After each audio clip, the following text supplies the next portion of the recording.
네, 앞서 보신 미세먼지 저감 대책은 지난 주말부터 수도권에서 미세먼지 수치가 급격히 높아졌기 때문인데요. 앞으로가 더 걱정입니다. 자, 유난히 추울 거라는 올 겨울에는 중국에서 유입되는 미세먼지가 더 많아질 것으로 예상이 되고 있습니다. 왜냐하면요, 이 중국이 경기 부양을 위해서 미세먼지 감축 목표치를 5%에서 3%로 낮췄기 때문입니다. 자, 중국에서 서해를 건너서 우리나라로 오는 미세먼지 어느 정도나 될까요? 서해상에서 실험을 통해서 측정을 해봤는데요. 예상보다 심각했습니다. 자, 중국 대륙에서 서풍이 불거나 충남 지역을 거쳐오는 동풍이 불 때 1세제곱센티미터당 관측되는 미세먼지 수는요, 평균 보시는 것처럼 6천여 개에 달했습니다. 이건 남쪽에서 바닷바람이 불 때보다 50%가량 많고요. 태평양 쪽과 비교를 해보면 10배가 넘는 수치입니다. 자, 중국발 먼지띠도 인공위성으로 확인이 됐는데요. 이 노란색 먼지띠가 보시는 것처럼 이게 미세먼지입니다. 자, 기류를 역추적해 봤더니 중국 수도권 부근에서 서해 북부 해상을 거쳐서 날아온 것으로 나타났습니다. 자, 기존의 시뮬레이션 연구 결과로 추정한 중국발 미세먼지의 비율도 평균 50%에 이르는데요. 전문가의 말을 한번 들어보시겠습니다. 위성에서 측정된 에어로졸의 정보들을 같이 융합을 하게 되면은 주로 한 1.5km 내지는 한 2km 사이의 고도를 통해서 미세먼지들이 유입되는 것을 볼 수가 있었습니다.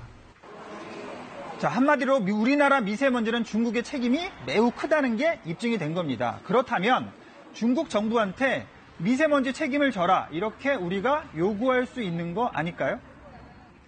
자, 실제로 국내 환경단체가요, 중국 정부를 상대로 미세먼지 소송을 진행 중입니다. 자, 그런데 결론부터 말하면 중국을 소송 당사자로 재판을 받게 하는 건 사실상 불가능합니다.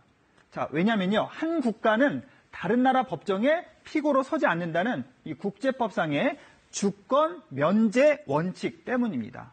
게다가 중국 정부가 미세먼지 유발 책임을 인정하지 않을 가능성이 매우 큽니다.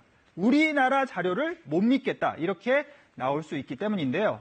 실제로 지난 6월에는요, 중국발 미세먼지의 원인 규명을 기대했던 보고서 발표가 갑자기 연기가 되기도 했습니다.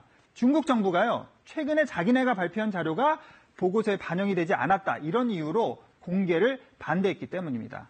자, 그러면서도 중국 주요 도시의 대기 오염 배출 실태 자료를 달라, 이런 우리 측 요청에는 협조를 하지 않고 있습니다. 미세먼지 관련해서 공동 연구를 하자는 우리나라 제안에도 매우 소극적입니다. 그런데 여기서 짚고 넘어가야 할 게 있습니다. 석탄 화력 발전소가 이 미세먼지의 주범이라는 사실입니다. 국내에 노후된 석탄 발전소 5곳의 가동을 중지해 봤더니요, 발전소 인근의 초미세먼지 농도가 단기간에 아주 빠르게 낮아지는 것으로 확인이 됐습니다. 넉 달 동안 양으로는 1,055톤이 감소했고요. 온실가스도 500톤이 줄었습니다. 자, 중국 정부가 한반도와 가까운 보시는 것처럼 산둥성 일대에 석탄 화력발전소를 대거 건설할 계획인데요. 앞으로가 걱정인 이유가 바로 또 여기에 있습니다. 자, 우리 정부가 외교적 마찰을 우려해서 중국에 저자세를 보이는 거 아니냐, 이런 비판도 제기가 되고 있는데요.